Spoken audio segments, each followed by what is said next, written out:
आरोग्य विभागात गैरव्यवहाराचे आरोप, वाघ यांच्या तात्काळ कार्यमुक्तीची मागणी, शिवसेनेचे उपजिल्हा प्रमुख मैदानात, जिल्हा आरोग्य अधिकाऱ्यांविरोधात निवेदन. सांगली जिल्हा परिषदेच्या आरोग्य विभागातील कारभारावर गंभीर प्रश्न उपस्थित करत जिल्हा आरोग्य अधिकारी डॉक्टर विजयसिंह वाघ यांच्यावर तात्काळ कारवाई करून त्यांना कार्यमुक्त करण्याची मागणी जोर धरते. विविध गैरव्यवहार, आर्थिक अनियमितता तसेच कर्मचाऱ्यांवर होत असलेल्या अन्यायाच्या पार्श्वभूमीवर हे निवेदन देण्यात आलं. हे निवेदन शिवसेना उपजिल्हा प्रमुख प्रदीप काका माने पाटील यांच्या वतीनं सादर करण्यात आलं.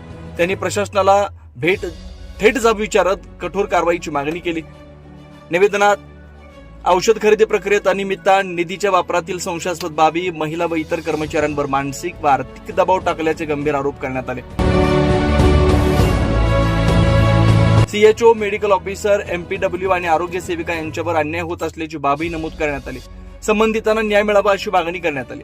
तसेच 100 डे कार्यक्रमाअंतर्गत झालेल्या खर्चावर प्रश्नचिन्ह उपस्थित करत मोठ्या प्रमाणात निधीचा अपव्यय झाल्याचा संशय व्यक्त करण्यात आला.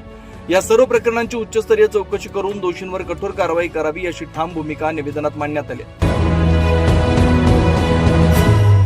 हे दरम्यान हे निवेदन माननीय मुख्यमंत्री, उपमुख्यमंत्री, माननीय आरोग्य मंत्री, सांगलीचे पालकमंत्री, अप्पर सचिव आरोग्य सेवा, आयुक्त आरोग्य सेवा, खासदार सांगली, जिल्हा परिषद अध्यक्ष, जिल्हाधिकारी सांगली, पोलीस अधीक्षक सांगली तसेच joint director of health services Pune यांच्यासह विविध शासकीय स्तरांवर पाठवण्यात आलं. याशिवाय मुख्य कार्यकारी अधिकारी जिल्हा परिषद सांगली यांनाही पत्र देण्यात आलं.